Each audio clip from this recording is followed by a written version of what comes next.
ఆత్మాభిషేకం ఆత్మాభిషేకం ఆత్మాభిషేకం హల్లెలూయా హల్లెలూయా హల్లెలూయా హల్లెలూయా.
మరి జనవరి 1 అక్కడ ఫంక్షన్ చూసుకుని నేను నా భార్య బండి మీద వెళ్ళిపోతా ఉంటే జింక్ గేట్ దగ్గర దేవుడు నాతో మాట్లాడుతున్నాడు.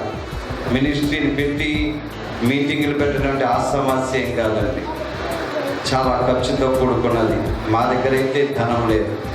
దేవుడు మాట్లాడుతూ ఉన్నాడు, మిస్టర్ ఆర్కే నీ బ్యాగ్లో ఉన్నటువంటి ఈ డబ్బుతో ఈ మినిస్ట్రీ చేయమని. హల్లెలూయా. ఇంటికి వెళ్ళి ఆ ఆఫర్ కవర్స్ తీసి మేము చూస్తే దాంట్లో ఉన్నది 1430 రూపాయలు. అద్భుతమైనటువంటి విజయం కలుగునుగాక, అద్భుతమైన ఆశీర్వాదం కలుగునుగాక, అద్భుతమైనటువంటి దీవెనలు కలుగునుగాక, అద్భుతమైనటువంటి స్వస్థత కలుగునుగాక. యేసు నామములో అడుగుచున్నాము తండ్రి, ఆమేన్. తండ్రి యొక్కయు కుమారుని యొక్కయు ప్రతి ఒక్కరిని కూడా దీవించి ఆశీర్వదించి ప్రతి వారిని పంపించమని నజరేయుని ఆత్మాభిషేకం ఆత్మాభిషేకం ఆత్మాభిషేకం. In the name of Jesus, that every kind of evil power, every kind of darkness to leave your families right now, and complete deliverance in the name of Jesus. ప్రతి శాపము నుంచి, ప్రతి రోగము నుండి, ప్రతి దోషము నుండి, ప్రతి పాపము నుండి, ప్రతి దుష్ట శక్తుల నుండి, ప్రతి దుఃఖము నుండి ఇప్పుడే యేసు నామములో నీకు విడుదల కలుగును గాక. ఆత్మాభిషేకం ఆత్మాభిషేకం ఆత్మాభిషేకం ఆత్మాభిషేకం. హల్లెలూయా. కాంతి టీవీ ప్రేక్షకులకు మా శుభాభివందనములు. లైఫ్ ట్రీ మినిస్ట్రీస్ వారు సమర్పించు ఈ ఆధ్యాత్మిక విడుదలనే కార్యక్రమంలోనికి మిమ్మల్ని అందరినీ ప్రేమపూర్వకముగా ఆహ్వానిస్తున్నాం. బ్రదర్ ఆర్కే గారు దైవ సందేశము అందిస్తుండగా మీరందరూ విని దైవ ఆశీర్వాదాలు పొందాలని కోరుచున్నాం. అందరికీ కాంతి టీవీ వీక్షకులకు నా శుభాభివందనములు, నూతన సంవత్సర శుభాకాంక్షలు కూడా తెలియపరుస్తూ ఉన్నాను. ప్రియ దేవుని బిడ్డలారా, దేవుని సందేశంలోనికి వెళ్ళే ముందు దేవుడు ఈ నూతన సంవత్సరంలో ప్రతివారి పట్ల ఒక ప్రణాళిక కలిగి ఉన్నాడు. ఆ ప్రణాళిక నెరవేరాలి అంటే దేవుని వైపు మనం చూసినట్లయితే, దేవునికి మనం మనసు ఇచ్చినట్లయితే దేవుడు నీ పట్ల గొప్ప ఆలోచన కలిగి ఉన్నాడు. ఆ ఆలోచన నెరవేరాలి అంటే నువ్వు మొట్టమొదటగా దేవుని వైపు నువ్వు తిరగాలి, దేవునికి మనసు ఇవ్వాలి. నూతన హృదయము అయినా ఈ నూతన సంవత్సరంలో ఇవ్వబోతా ఉన్నాడు. నూతన యొక్క మాట ప్రకారముగా దేవుడు ఏ వాగ్దానం అయితే ఇస్తా ఉన్నాడో ఆ వాగ్దానం ప్రకారముగా మనం ఎప్పుడైతే నడుస్తామో దేవుడు మన పట్ల గొప్ప కార్యాలు చేయడానికి సిద్ధముగా ఉన్నాడు. ఈరోజు అంశము నీ పట్ల దేవుని ఆలోచన. కీర్తన గ్రంథము నుండి 73 దావీదు కీర్తన మనం చూసినట్లయితే 24వ వచనంలో, నీ ఆలోచన చేత నన్ను నడిపించదవు, తరువాత మహిమలో నీవు నన్ను చేర్చుకుందువు. దేవుని ఆలోచన చేత మనల్ని నడిపిస్తానని, మనము ఈ భూలోకములో జీవించినంత కాలము ఆయన ఆలోచనతో ఆయన చిత్తములో నేను నడిపిస్తానని, తరువాత తన మహిమలో తండ్రి కుడిపార్శ్వాన కూర్చుని మన కొరకు విజ్ఞాపన చేస్తున్నటువంటి ఆ యేసుక్రీస్తు ప్రభుల వారు ఎక్కడైతే తన మహిమ, దేవుని మహిమ పక్కని ఎక్కడైతే కూర్చున్నాడో అక్కడ కూడా మనల్ని తీసుకెళ్ళడానికి ఆయన ఆలోచన ఉంది. కాబట్టి ఆయన చిత్త ప్రకారముగా మనం ఎప్పుడైతే నడుస్తామో, చిత్తము అంటే ఆయన ఆలోచన ప్రకారం మనం ఏది చేసినా సరే, నాయనా నీ చిత్తము, నాయనా నీ ఇష్టము నాయనా అని చెప్పి మనం ఎప్పుడైతే దేవుణ్ణి అంటా ఉంటామో దేవుడు మనల్ని చూసి సంతోషిస్తూ ఉంటాడు. నా ప్రియ బిడ్డ నా ఆలోచన ప్రకారముగా వెళ్తూ ఉన్నాడు, నా చిత్త ప్రకారముగా జీవిస్తూ ఉన్నాడు, నా కృపలో వర్ధిల్లుతున్నాడని ఆయన మనల్ని చూసి ఆయన ఎంతో ఉప్పొంగిపోతూ ఉంటాడు. ఎందుకంటే మనం ప్రతి విషయంలో కూడా ఆయనకి ఎల్లప్పుడూ కూడా విధేయులుగా ఉంటూ ఆయన ఈ భూమి మీదకి మనల్ని పంపించాడు, ఒక ఆలోచన ప్రకారంగా పంపించాడు. ఆలోచన నెరవేరాలి అంటే ఆయన ఆలోచన ప్రకారంగా నువ్వు ఎప్పుడైతే జీవిస్తావో తప్పనిసరిగా ప్రతి విషయంలో కూడా నీకు విజయం వస్తుంది. ప్రతి విషయంలో కూడా నీకు విజయం వస్తుంది, అపజయం ఎప్పటికీ రాదు. ఎందుకంటే దేవుడు మానవుణ్ణి తన ఉద్దేశ ప్రకారముగానే భూమి మీదకి పంపించాడు తప్ప మన ఇష్టానుసారముగా జీవించడానికి కాదు. ఆయన ఎప్పుడైతే మనలో ఉన్నాడు, ఆయన ఆత్మ మనలో పనిచేస్తూ ఉంది, ఆయన చిత్త ప్రకారముగా ఆయన ఆలోచన ప్రకారముగా మనం జీవించినట్లయితే ఎక్కడికి వెళ్ళినా, ఏమి చేసినా, ఏది అనుకున్నా తప్పనిసరిగా నువ్వు అది జయాన్ని పొందుతావు. కాబట్టి ఇక్కడ దావీదు కీర్తనలో దావీదు తెలియపరుస్తున్నటువంటి మాట ప్రకారంగా నీ ఆలోచన చేత నన్ను నడిపించదవు. మనల్ని నడిపించేవాడెవడు, నన్ను పోషించేవాడెవడు, మనల్ని అనేక విధాలుగా ఎక్కడికి వెళ్ళినా ఏ రకముగా చేసినా నీకు ఆలోచనకర్తగా ఉండి ఆయన నడిపిస్తూ ఉంటాడు. నీకు ఆలోచన రాకపోతే ఆయన నీకు ఆలోచన ఇచ్చే దేవుడు, నిన్ను నడిపించే దేవుడు, నిన్ను పోషించే దేవుడు ఆయన మనకున్నాడని ఎప్పుడైతే విశ్వసించి నడుస్తూ ఉంటావో ప్రతి దాంట్లో నీ సఫలం అవుతూ ఉంటావు. ఇంకా ఆయన అంటున్నాడు, నీ మహిమలో కూడా తరువాత మహిమలో నీవు నన్ను చేర్చుకుందవు. ఈ భూమి మీద జీవించినంత కాలము కూడా మనం ఆయన చిత్తానుసారంగా నడిచినట్లయితే తరువాత మనం ఈ భూలోకములో తృప్తి తీరినంత ఆయుష్ ఆయన ఇచ్చిన తర్వాత ఇక్కడ జీవించి మరి ముగించిన తర్వాత ఆయన మహిమ సింహాసనము దగ్గర ఆయన మనకి ఆ జీవవృక్ష ఫలాన్ని మనకి ఇవ్వడానికి ఆయన ఎదురు చూస్తూ ఉన్నాడు. ఈ వాక్యాన్ని వింటున్నటువంటి ప్రియ బిడ్డ, దేవుని ఆలోచనలు నువ్వు నడుస్తావా? దేవుని ఉద్దేశ ప్రకారంగా నువ్వు జీవిస్తావా? దేవుని చిత్త ప్రకారంగా నువ్వు నడవగలవా అంటే నీకు మనసుంటే మార్గం ఉంది. దేవుడు అంటున్నాడు, ప్రయాసపడి భారము మోసుకున్న సమస్త జనులారా నా యొద్దకు రండి, నా ఆలోచన ప్రకారంగా నేను నడిపిస్తానని ఆయన వాగ్దానం చేస్తూ ఉన్నాడు. దావీదు తన ఆలోచన ప్రకారంగా నడిచాడు, తన చిత్త ప్రకారంగా నడిచాడు, ప్రతి విషయంలో కూడా జయం పొందాడు. ఎందుకంటే దేవుని యొక్క హృదయానుసారుడుగా ఉన్నాడు. నేను కూడా దేవుని హృదయానుసారుడుగా మనం ఉన్నట్లయితే ఆయన నడిపిస్తాడు.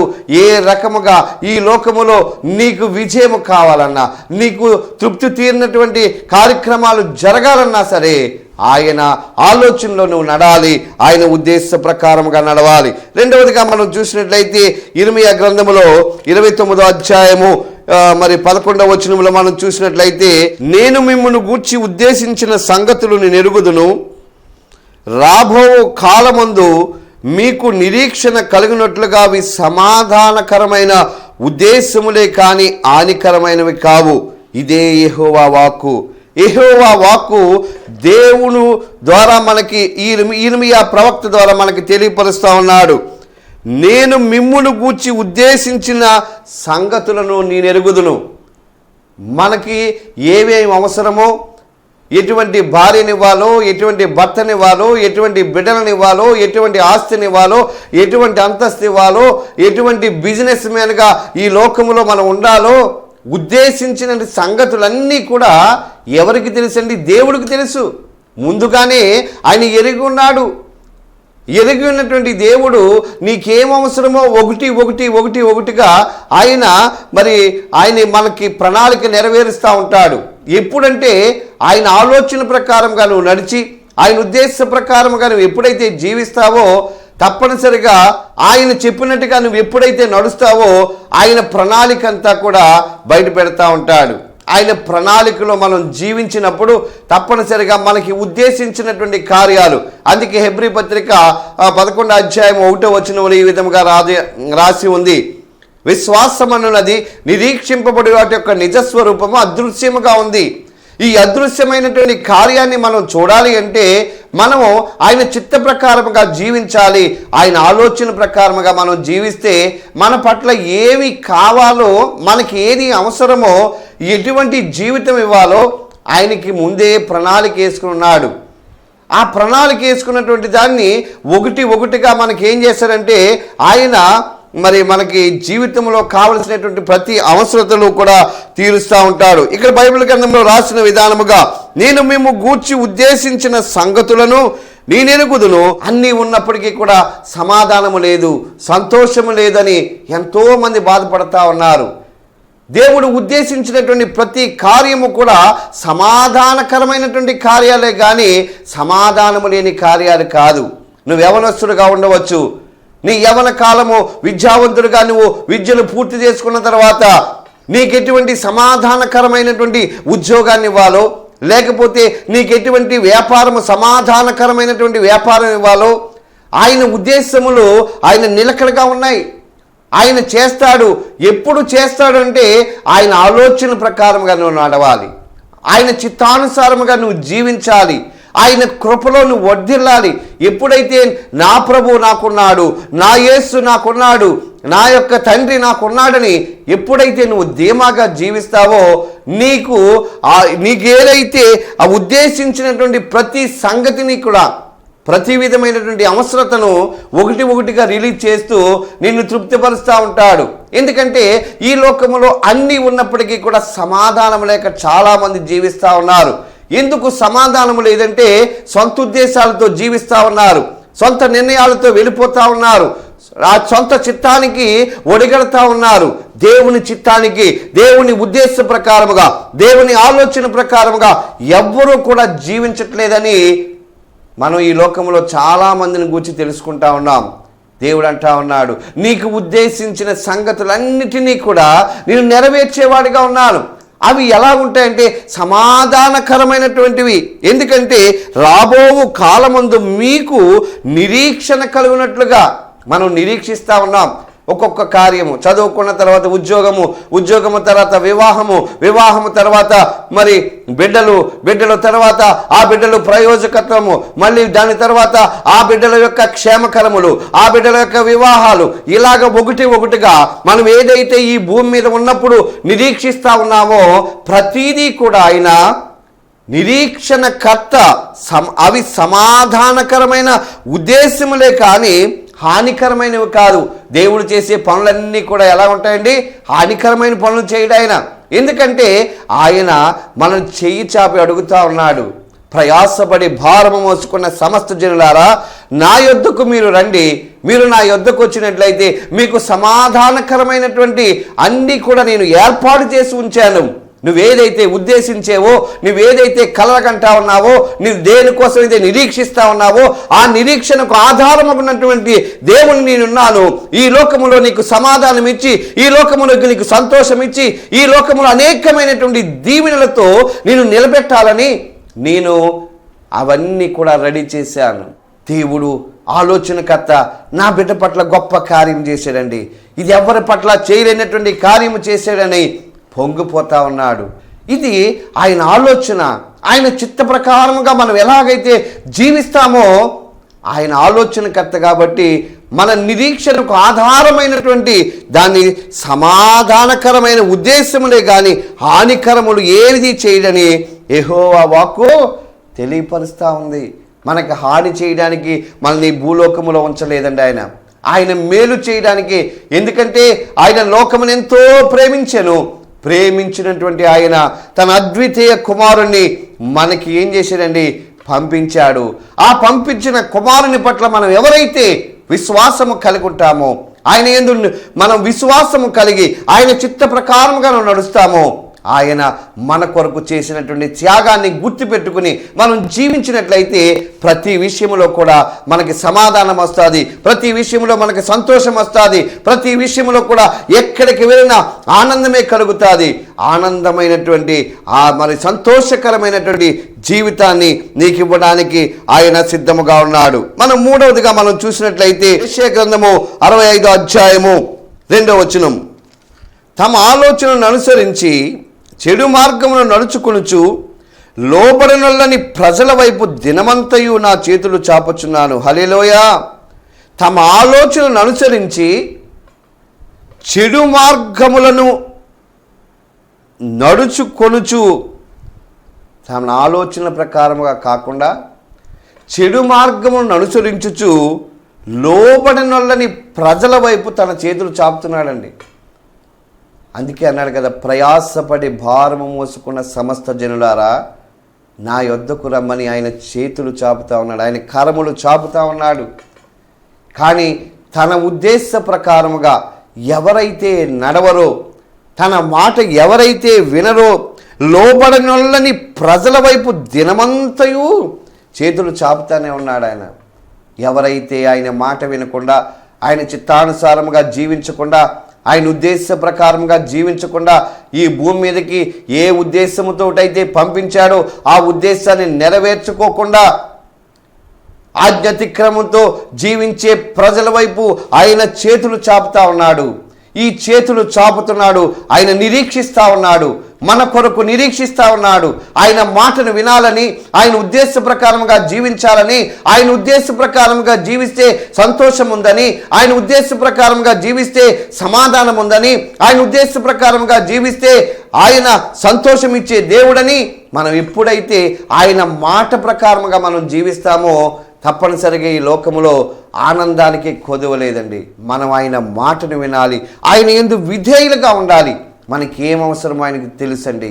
సంతులేని దాన్ని ఇల్లాలుగా చేసే దేవుడు, కుమారులు గల సంతోషము తల్లిగా చేసే దేవుడు, ఆయన గొప్ప కార్యములు చేసే దేవుడు. ఊహించు వాటికంటే, అడుగు వాటికంటే ఆశ్చర్య కార్యములు నీ జీవితంలో చేసేవాడు.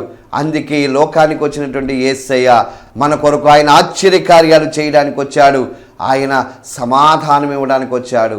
అటువంటి యేసు ప్రభుల వారి మాట మనం ఎప్పుడైతే వింటామో మన జీవితము ధన్యతగా ఉంటుందండి.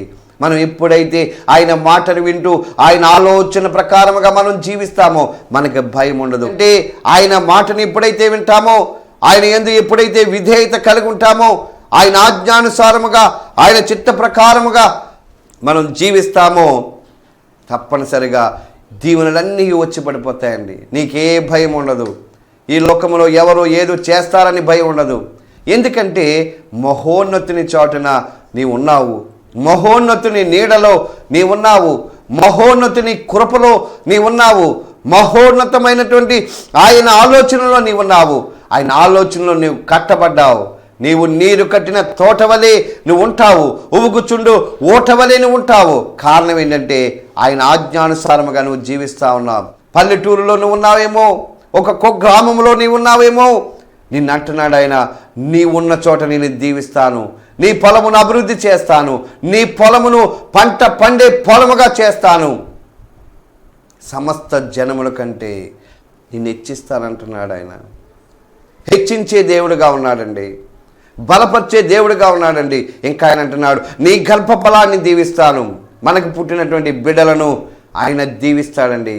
ఏ విధముగా అంటే ఎంతో ఉన్నతమైనటువంటి ఉద్యోగస్తులుగా, ఉన్నతమైనటువంటి విద్యావంతులుగా చేసి, ఉద్యోగస్తులుగా చేసి ఆయన దీవించేవాడిగా ఉన్నాడు. ఎప్పుడంటే ఆయన మాటను మనం వినాలి. ఆయన దీవించేవాడిగా ఉన్నాడు. మన గర్భఫలాన్ని దీవిస్తానని వాగ్దానం చేస్తూ ఉన్నాడు. నువ్వు వ్యాపారం చేసుకుంటే నీ పిండి పిసుకు తొట్టును కూడా నేను ఆశీర్వదిస్తానని వాగ్దానం చేస్తూ ఉన్నాడు. ఎప్పుడంటే ఆయన ఆలోచనలో నువ్వు నడిచినట్లయితే, మొట్టమొదటగా ఆయన ఆలోచనలో నువ్వు నడాలి.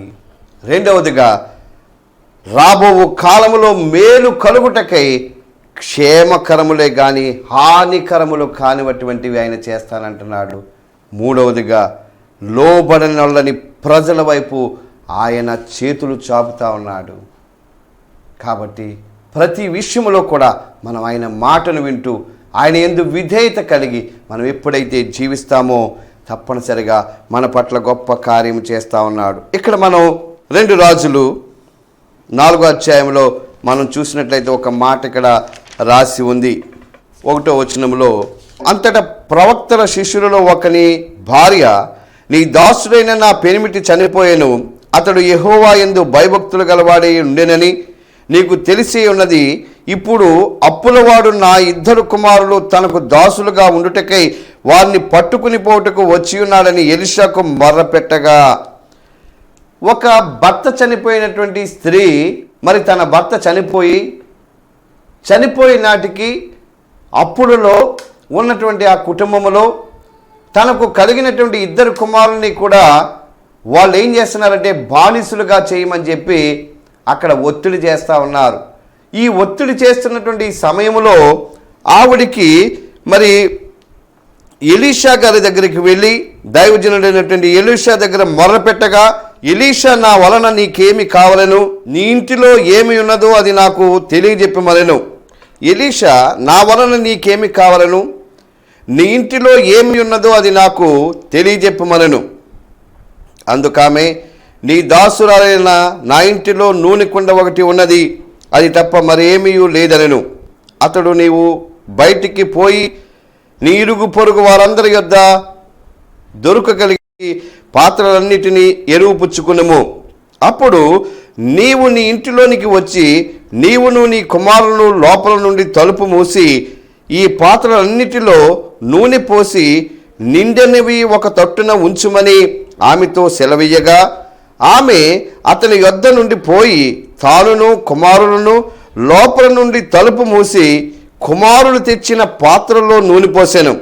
పాత్రలన్నీ నిండిన తరువాత ఇంకా పాత్రలు తెమ్మని ఆమె తన కుమారునితో చెప్పగా, వాడు మరేమీ లేవని చెప్పెను. అంతలో నూనె నిలిచిపోయెను. ఆమె దైవజనుడైన అతని యొద్దకు వచ్చి సంగతి తెలియచెప్పగా, అతడు, నీవు పోయి ఆ నూనెను అమ్మి నీ అప్పు తీర్చి మిగిలిన దానితో నీవును నీ పిల్లలను బ్రతుకమని ఆమెతో చెప్పాను. హల్లెలూయా. ఇక్కడ ఈ సంగతిని మనం చూస్తూ ఉంటే దేవుని ఆలోచన ప్రకారముగా, దేవుని చిత్త ప్రకారముగా జీవిస్తున్నటువంటి ఆమె కుటుంబంలో ఒక విషాదం వచ్చింది. ఆ విషాదం ఏంటంటే చాలా భయంకరమైనటువంటి విషాదము.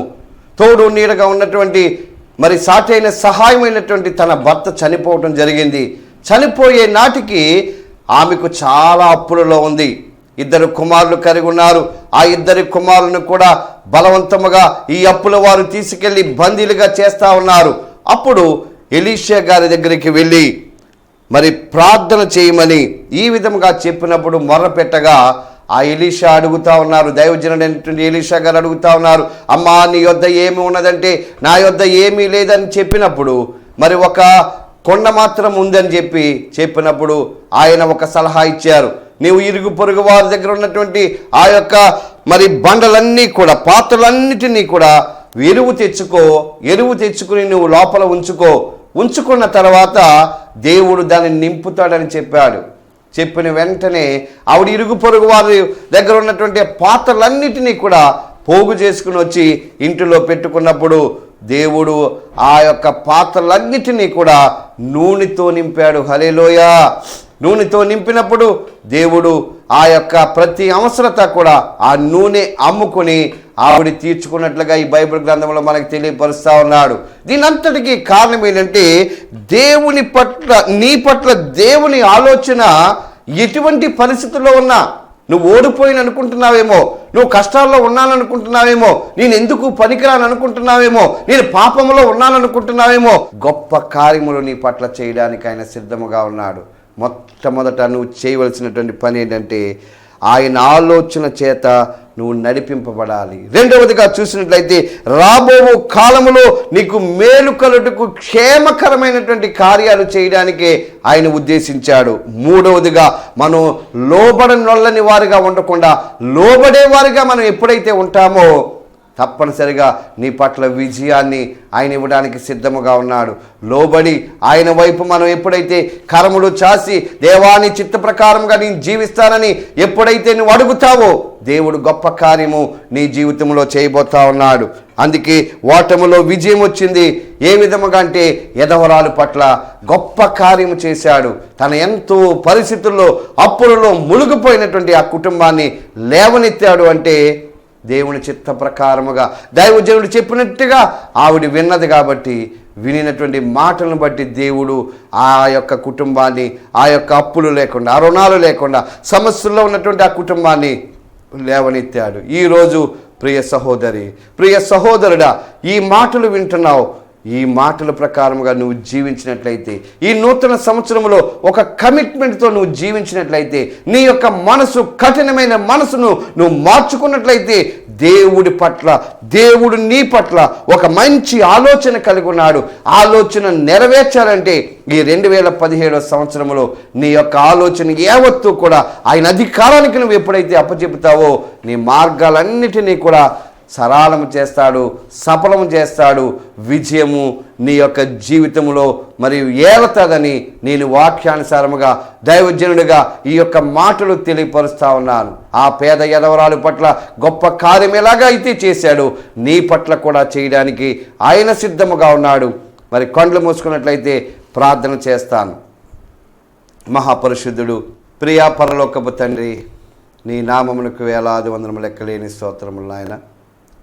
నీ ఆలోచన ప్రకారముగా మేము జీవించినట్లయితే మాకు ప్రతిదీ కూడా నాయన హానికరము లేకుండా మేలుకరమైనటువంటి వాటిని నువ్వు చేస్తానని వాగ్దానం చేసినటువంటి గొప్ప దేవుడు. ఈ 2017 సంవత్సరంలో మా జీవితంలో అనేకమైనటువంటి కార్యాలు జరిగించండి నాయన. నాయన, ఈ టీవీ ముందు కూర్చుని ఎంతమంది అయితే నాయన నీ మాటలు విన్నారు, ప్రతి కుటుంబంలో ఉన్నటువంటి ప్రతి బంధకము యేసు నామములో విడిపించమని అడుగుతున్నాము నాయన. ప్రతి బంధకాన్ని నాయన విడిపించి నాయన వారికి సహాయము చేయని ఆయన. మేలుకరమైనదన్నీ కూడా మీరు సహాయము చేయని ఆయన. వారి ఆలోచన ప్రకారముగా నాయన ప్రతి కార్యము చేయమని అడుగుతున్నాము నాయన. సాతాను పెట్టిన ప్రతి కాడి యేసు నామములో విరిగిపోవును గాక. బలమైనటువంటి కార్యాలు వాళ్ళ పట్ల చేయమని అడుగుతున్నాము నాయన. నీ ప్రజలకు నాయన ఏది అవసరమో నీకు తెలుసు, ఏది కావాలో నీకు తెలుసు నాయన, ఎప్పుడు ఏమి ఇవ్వాలో నీకు తెలుసు. కాబట్టి నాయన ఈ మాటలు వింటున్నటువంటి నీ బిడ్డలందరినీ కూడా దీవించండి, ఆశీర్వదించండి.